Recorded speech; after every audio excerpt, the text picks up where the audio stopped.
Um dos livros mais difíceis que eu já li, pelo menos nos últimos tempos, foi esse aqui que eu trago agora para vocês, La Ciudad Ausente, né? Me perdoem meu espanhol que está totalmente quebrado, livro do escritor Ricardo Piglia, escritor argentino muito consagrado, herdeiro de toda uma tradição da literatura argentina que vai desde muito antes, desde Martín Fierro e outras coisas, passando por Borges. Enfim, quem conhece Ricardo Piglia sabe a dimensão desse escritor. E nesse vídeo de hoje eu queria comentar um pouco sobre esse livro Cidade Ausente, que é o último livro que eu li, né? E como eu disse, um dos livros mais difíceis pelos quais eu já passei. E eu queria começar esse vídeo explicando um pouco por que eu achei tão difícil. Eu acho que o primeiro motivo, é claro, não podia ser outro, eu li esse livro nessa versão que eu mostrei aqui do Kindle, que é uma edição em espanhol. Então eu tive aí um desconforto, um enfrentamento com a língua espanhola. Eu consigo ler em espanhol, não tenho tanta dificuldade assim para encarar o texto, mas o fato do próprio texto do Piglia ser um pouco mais difícil me colocava o tempo todo sob suspeita com relação à língua. Eu sempre ficava assim, será que eu estou entendendo de fato? Será que eu li isso e entendi exatamente o que as palavras estão significando? E isso está muito relacionado com a própria estrutura e com a dinâmica narrativa proposta pelo escritor, como a gente vai ver mais à frente. Mas o segundo ponto, né, que eu acho que também é uma dificuldade sobre esse livro do Ricardo Piglia, que está em outros livros também muito difíceis que eu li, a exemplo do Noites no Circo, da escritora Angela Carter, né, foi objeto de pesquisa da Isadora, enfim, tema para outros vídeos. Mas esse livro é extremamente pós-moderno, né? Pós-moderno aqui no sentido de trazer uma estrutura fragmentária excessiva, né? Não é simplesmente uma fragmentação que está no campo do tolerável, dos simples desvios narrativos, proposição de novos temas dentro de uma escala ou de uma linha narrativa, de um fio condutor específico. Não, o que é feito em Cidade Ausente do Piglia é uma espécie de completa fragmentação da narrativa. A linha que conduz os relatos ela é muito difícil de apreender, apesar de existir, e o livro quase chega ao ponto de se transformar numa espécie de livro de contos e não necessariamente num romance. Mas, né, feita essa pequena exposição inicial, vamos aí tentar dar conta, né, desse livro, dessa narrativa do Ricardo Piglia. Eu gosto muito de fazer esse tipo de gravação e de propor esse tipo de vídeo, porque me ajuda a sistematizar o pensamento acerca do que eu li. Então, né, espero que vocês possam aí curtir e que vocês se sintam interessados nessa leitura e para encarar esse livro tão difícil. Se você, por acaso, já leu esse livro do Ricardo Piglia, eu imagino que você tenha percebido que falta conteúdo sobre ele, principalmente nesse campo mais social, nesse campo mais dinâmico das redes sociais e tudo mais, das próprias redes sociais de livro, seja o Goodreads, o Scoob ou qualquer outro que você use, a gente pesquisa coisas sobre Cidade Ausente e não encontra, né? Existe uma ausência de conteúdo sobre a Cidade Ausente do Ricardo Piglia. E isso deixa a nossa leitura muito mais insegura, vamos dizer assim, né? Muito mais difícil, justamente por conta dessas dificuldades que eu elenquei agora há pouco. Mas vamos começar aqui falando sobre uma espécie de resumo, uma tentativa de sistematização, de resumo dessa história do livro. O que eu anotei aqui no meu papelzinho, né, assim, tentando justamente propor algum arranjo que desse conta dessa narrativa, foi que a Cidade Ausente conta a história de investigação, ou a história de um investigador chamado Júnior, que é um jornalista descendente de ingleses, que começa a trabalhar no jornal El Mundo, que é um jornal que pertence a outro personagem muito importante da obra do Ricardo Piglia, que é o Emilio Renzi, né? Pessoas que conhecem a obra do Piglia provavelmente se lembram desse nome. Emilio Renzi está quase que no centro da obra desse escritor. Mas enfim, o Júnior vai ser uma espécie de descendente de imigrante que trabalha no jornal El Mundo, administrado pelo Emilio Renzi, e ele se torna responsável por fazer justamente a coluna ou noticiar as coisas que saem a respeito de uma máquina. E aqui a gente começa a entrar dentro da dimensão da narrativa. Ele fica justamente encarregado de contar e organizar as histórias de uma máquina. Uma máquina que faz o quê? Conta relatos, espalha relatos pela cidade. E o gatilho desencadeador dessa narrativa, o gatilho desencadeador desse processo narrativo que vai acontecer, é justamente que no momento em que o Júnior começa a se aproximar mais da máquina e se tornar meio que íntimo dos relatos disseminados por ela, ele começa a ser informado. Como assim informado? Ele começa a receber telefonemas de uma mulher que passa algumas informações e alguns relatos da própria máquina para ele. E aí ele começa a entrar numa espécie de teia narrativa de detetive. Ele começa a assumir o papel simultaneamente de um relator, de um cronista, vamos dizer assim, e ao mesmo tempo de um policial, de um detetive que tem que averiguar e descobrir as coisas que estão acontecendo. Sobretudo porque ele fica encarregado, né, pelo Emílio Renzi, de contar a história dessa máquina. E isso, assim, a gente começa a afundar dentro de uma teia cíclica ou de um anel, de uma série de anéis que a narrativa vai propondo para a gente e que acabam sendo muito sufocantes, né? Sufocantes não é a melhor palavra, mas que acabam nos afogando no volume de informação. Porque a gente tem acesso a milhares de informações fragmentárias e tem que organizar isso numa espécie de mosaico que faça sentido. Nós mesmos nos tornamos, junto com o Júnior, detetives sobre essa trama. O que a gente passa a descobrir ao longo dessa narrativa é que, basicamente, a história da máquina ela pode ser dividida em duas histórias principais.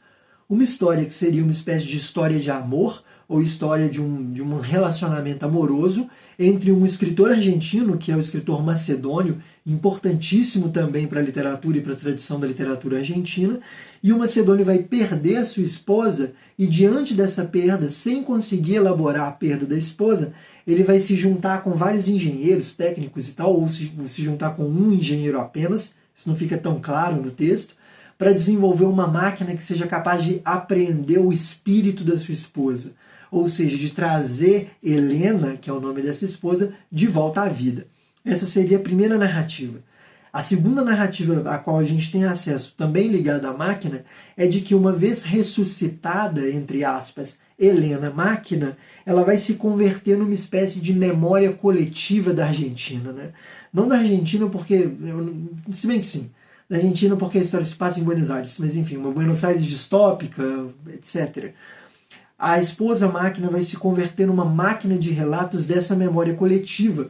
E essa memória que está sendo produzida e assimilada por essa máquina, ela começa a resistir e confrontar a narrativa oficial. A narrativa que é divulgada pelo governo, a forma como o próprio governo lida aí com a sua história, com a forma de construir uma ideologia, uma identidade para o povo argentino e para os seus acontecimentos mais recentes, ou seja, para a ditadura militar que assolou a Argentina durante as décadas de 70 até entrar em 80. Então, basicamente, essa máquina criada pelo Macedônio, que se torna uma máquina de memória coletiva, ela tem essa função de manter viva uma memória política sobre o cenário e sobre a situação atual, né, da Argentina, vivida pelos argentinos que estão ali saindo, basicamente, de uma ditadura militar. É muito importante nesse caso, né, escrever o livro, eu ia pegar aqui, mas a capa já apagou. Enfim, é muito importante pensar a situação em que o livro é publicado. Ele sai pela primeira vez em 1992 e diante de um acontecimento muito singular, que é quando o presidente Menem, que foi um presidente argentino, decide anistiar os crimes da ditadura argentina, perdoar algumas pessoas que tinham sido ali responsáveis por tortura, assassinato, desaparecimento, corrupção, enfim, por diversos crimes que aconteceram ao longo da ditadura. Então o Menem seria o responsável por manipular a memória sobre os acontecimentos que aconteceram ali, né? Sobre a tragédia vivida pelo país argentino. E nessa ideia de manipulação é preciso encontrar uma outra máquina, que não é a máquina estatal, a máquina do Menem, que confronte essa narrativa oficial. E é nesse sentido que o Piglia constrói a sua alegoria, né? Uma alegoria de uma máquina que consegue resistir ao Estado. Agora, é engraçado como que nesse resumo, e mesmo dentro da narrativa, a gente acaba não tendo uma explicação muito lógica ou muito objetiva para muitas coisas, entre elas para o próprio título do livro, né? O livro se chama A Cidade Ausente, né? E a gente fica assim, mas a cidade ausente não tem momento nenhum falando de uma cidade desaparecida, né? O que está acontecendo? A que está se referindo esses signos, né? Esses significantes? Para mim, e aí já entra no campo da minha interpretação, a gente tem duas hipóteses, eu tenho duas hipóteses para isso. A primeira delas está ligado a uma ausência das mulheres na narrativa, né? A ausência das mulheres na narrativa não seria o melhor a se dizer, porque tem muitas mulheres na trama. Mas a ausência de um corpo feminino, né? Na verdade tem uma busca incessante por um corpo feminino que foi perdido. No caso do Macedônio, a perda da própria esposa, Helena, que ele vai tentar reaver numa espécie de máquina. E no caso do Júnior, que é o protagonista, ele é descrito como um homem que perdeu a sua esposa, sua filha e sua mãe. Todas essas 3 mulheres o abandonaram, né? A gente sabe no começo do livro, nas primeiras linhas do livro, a gente descobre que o Júnior foi abandonado pela sua esposa e pela sua filha, e que ele está ali às avessas com isso, né? Ele está ali pensando, sonhando com a filha, que já se tornou quase que uma estrangeira para ele. Essa seria, para mim, a primeira ausência. A mulher, máquina e o lugar, a cidade, elas formam uma espécie de mesmo signo, ou mesmo anel, ou elas compõem o mesmo elo numa longa corrente de sentido. Então essas 3 coisas podem ser ditas como sinônimos dentro do livro, né? Quando se diz mulher, se pensa também uma memória coletiva e, ao mesmo tempo, o próprio espaço urbano. Essas instâncias estão todas misturadas, a instância geográfica, a instância histórica, memorial, enfim. Primeira hipótese. A segunda, para mim, é a ideia de um lugar esquivo, a cidade ausente como esse sentido que sempre escapa, né? Assim, se a gente quiser pensar na psicanálise, o objeto A do Lacan, enfim, mas saindo disso, uma busca detetivesca, uma busca policial que nunca termina. A cada nova pista que o Júnior descobre, ele é levado a um novo informante que sempre sabe mais que ele. O Júnior está sempre colocado numa posição assim daquele que não sabe, aquele que ainda não descobriu a verdade, aquele que ainda está para chegar lá. Só que esse lá nunca chega. É um lá que está sempre postergado. Tudo que ele descobre, no fim das contas, é desconstruído por algum dos personagens que se vê diante dele, né, e que aparece ali como uma espécie de informante. Isso seria, para mim, o segundo lugar de uma cidade ausente, né? A cidade ausente é também essa cidade que está sempre escapando. É a própria dimensão de uma história que sempre se desvia, uma história que sempre nos escapa sobre nós mesmos e sobre o espaço urbano. Dito isso, eu passo agora para a questão da estrutura desse texto. Gente, assim, a estrutura desse texto, meu Deus, como eu disse no começo do vídeo, é muito difícil acompanhar assim, o que está acontecendo em termos formais. Porque, basicamente, o livro é composto na forma de fragmentos. Então, você vai ter uma divisão em capítulos, são 4 seções ou 4 partes principais que têm subcapítulos dentro delas, só que esses subcapítulos, eles podem funcionar tanto como um fio condutor da narrativa, no qual a gente vai estar acompanhando a investigação proposta e perseguida ali pelo Júnior, que é esse personagem principal, quanto também uma dinâmica de conto ou de relato, né? A palavra usada em espanhol é relato, né? Os relatos da máquina. A máquina produz relatos e a gente tem acesso toda vez que o Júnior encontra um novo relato, nós imediatamente somos transportados para dentro dele. Seja na forma de uma gravação que o Júnior está escutando, ou de um texto que saiu em forma de nota que ele está lendo. A gente sempre entra nessa dinâmica de uma história dentro da outra, uma história que vai sendo contada sobre a outra e vai construindo uma espécie de camada sobre camada de sentido e também de forma. Então a gente teria aí uma espécie de livro de contos dentro do romance, né? Ou um romance que funciona ao mesmo tempo como um livro de contos. Seja lá o que você quer, como você quer ler. O segundo ponto nessa estrutura é que ele serve aí como uma narrativa policial também.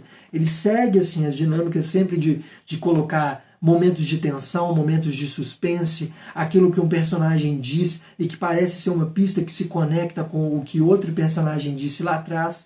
A gente se sente meio que num jogo de Carmen Sandiego, né? Algumas pessoas vão se lembrar disso, do Carmen Sandiego, enfim, os joguinhos da Carmen Sandiego, que eu acho muito interessante porque o livro consegue projetar isso também, né? Ele consegue se apropriar dessa dinâmica narrativa policial, né? e nos transportar. Isso, na verdade, é o que nos amarra ao texto, né? É por conta desse elemento policial, desse elemento investigativo, que a gente se sente tão cativado pela história que está sendo contada. E a gente não se perde ou não é atirado imediatamente para fora do livro, para fora da obra, quando a gente sofre um corte abrupto na narrativa para a entrada de algum daqueles contos. Ao mesmo tempo, essa ideia de uma narrativa policial, ela vem carregadíssima também de uma dimensão que é conspiracional, né? De teoria da conspiração, de complô, de que estão enganando a gente se sente o tempo todo enganado nessa narrativa. A sensação causada pelo movimento do Júnior de sempre ser confrontado por pessoas que já esperavam a chegada dele e que sempre sabem um pouco mais que ele, né, um pouco mais do que ele, é de que está acontecendo um grande complô para manipular isso que está sendo contado ao Júnior. O próprio Júnior está sendo enganado e nós, como acompanhantes dessa jornada policial vivida por ele, nós também estamos sendo enganados, né? Nós também estamos aí atirados nesse vórtice de mentira que é a máquina estatal versus a máquina de memória coletiva, a máquina de relatos construída pelo Macedônio. Tendo dito isso, né, eu acho que eu encerro aqui pelo menos as coisas que eu queria falar e que foram anotadas, e eu entro para um outro campo que eu acho que é legal de pensar nessa obra também, que é a dimensão alegórica do texto, né? Esse texto, nesses vários movimentos, nessa complexidade, nessa dimensão de enigma que ele constrói para a gente, ele acaba suscitando inevitavelmente uma leitura via alegoria.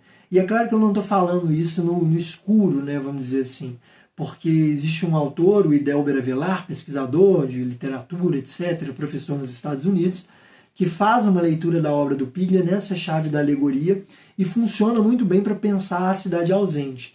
A máquina de Macedônio, a máquina que está sendo perseguida pelo Júnior, é uma alegoria para a história social, para a história coletiva, para a memória cultural da própria Argentina. Isso a gente quase que é convidado a pensar ao longo da narrativa, já que o Piglia, né, enquanto um escritor que é ao mesmo tempo escritor e pesquisador de literatura, ele foi também professor de literatura quando vivo, eu acho que essas duas instâncias elas se misturam, do literário e do acadêmico, e aí ele começa a criar dispositivos no campo da literatura que funcionam como alegorias para pensar toda uma condição que adquire dimensões teóricas. Não à toa, um dos capítulos desse livro, né, os nódulos brancos, nós brancos, possibilidade de tradução assim, é múltipla, né? É polissêmica, tem múltiplos sentidos, mas eu prefiro nódulos brancos. Os nódulos brancos, eles são usados como uma espécie de conceito para entender a dinâmica cultural, entender como funciona a cultura e como que os nós brancos nos são sempre pistas falsas, que de alguma forma funcionam como dispositivos para entender uma história, para entender uma tradição. Então, os nós brancos, eles apontam de alguma forma para escritores específicos, seja o Macedônio, que aparece como um personagem aqui e que foi um escritor importante e emblemático da história da Argentina, do próprio Borges, que é uma referência para o Piglia e também vai aparecer nesse texto, para o Finnegan's Wake, obra, né, do fim da vida do James Joyce, que é considerado aí um dos livros mais difíceis, né? Não à toa um livro difícil convida outro para o seu interior. Finnegan's Wake é uma obra importantíssima para entender também o Cidade Ausente e, sobretudo, a dinâmica da ilha, que é um dos relatos que aparece aqui. Mas, enfim, todos os nós brancos eles vão funcionando como dispositivos de leitura para essas questões, para esses objetos, para esses sujeitos, né, da história argentina e da própria história literária universal. Mas é engraçado, né, que essa ideia de um nó branco, os nós brancos são também, os nódulos brancos são também vazios, né, nós vazios, nódulos vazios. Então eles estão sempre nessa mesma dimensão de uma cidade ausente, uma geografia que sempre escapa, que sempre encontra uma forma de desconstruir as hipóteses que a gente construiu sobre elas.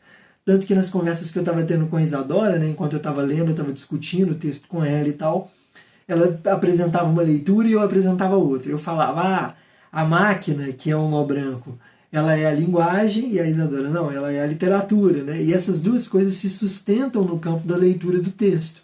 Mesmo porque a máquina e os nós brancos, elas são alegóricas, né? Elas são máquinas de produção de sentido contínuo.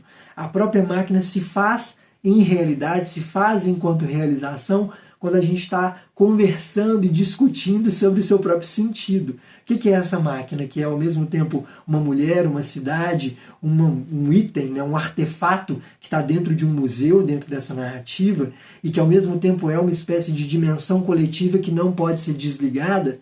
A gente vai saber nessa narrativa que a polícia ou o Estado está louco para desativar a máquina, né? Isso é um detalhe muito importante que move a trama.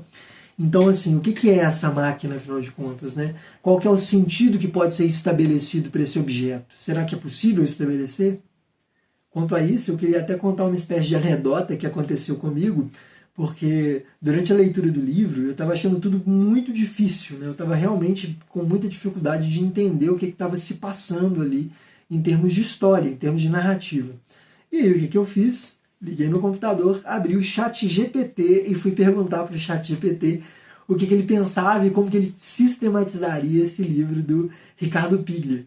E o que foi mais engraçado é que quando eu perguntei, ChatGPT, você poderia resumir para mim o livro A Cidade Ausente de Ricardo Piglia, ele fez um resumo errado, né? Ele falou de outra obra do Piglia como se fosse essa. E eu fiquei assim, velho, eu estou participando, de alguma forma eu estou participando dessa narrativa de um jeito mais aprofundado do que eu imaginava. Eu não consigo encontrar referências que dão conta desse texto, de estabelecer o sentido desse texto. O próprio ChatGPT, a quem a gente está dedicando, né, funções oraculares, não conseguiu me responder, né? Ele fracassou assim, miseravelmente. Para começar, ele disse que o personagem principal era o Emílio Renzi. E aí eu falei, não, você está errado, ChatGPT. O personagem principal é o Júnior. E ele falou, não tem nenhum personagem Júnior em A Cidade Ausente. Eu falei, não tem como, ChatGPT. Assim, eu tô lendo esse livro. E aí o chat virou e falou, se você está lendo, quem sou eu para refutar a sua leitura? Eu fiquei pronto, cheguei num dilema. Eu estou diante de uma máquina que produz relatos também. Eu estou diante de Helena aqui na minha tela de computador. Bom, para encerrar essa minha exposição, eu queria voltar na questão da alegoria via Delber Avelar para falar sobre uma ideia de alegoria da derrota, que vai ser o nome de uma obra do Idelber sobre vários escritores, mas sobretudo sobre algo que ele chama de ficção pós-ditatorial, ou seja, né, de prosa, de narrativas que foram construídas e propostas por vários escritores latino-americanos depois de vivenciarem, de passarem por experiências ditatoriais nos seus países, Argentina, Chile, Brasil, México, não sei, enfim, e outros países da América Latina também, mas eu acho que a ideia de uma alegoria da derrota ela é muito importante aqui, porque ela está diretamente vinculada ao luto, ou a uma dificuldade de elaborar uma memória de perda, né? De elaborar uma espécie de dimensão da perda. Se a gente pensar bem, a própria máquina do Macedônio, sendo aí uma espécie de máquina para tentar trazer a esposa que morreu de volta à vida, ocupa esse lugar de uma melancolia, de algo que não consegue se elaborar. Ao contrário do luto, que no Freud vai ter ali uma espécie de fim, né? O luto é um processo que tem começo, meio e fim, né? Ele acaba. O sofrimento acaba e o sujeito consegue se restabelecer. Diferente disso, existiria a melancolia, que é o processo contrário. O sujeito não consegue se restabelecer, não consegue voltar à funcionalidade, porque com a morte do outro, algo dele mesmo se perdeu. E é o que parece acontecer aqui com o Macedônio no desenvolvimento dessa máquina, que se torna uma máquina para a própria memória social argentina. Né? Ou seja, algo da Argentina se perdeu com aquilo, né?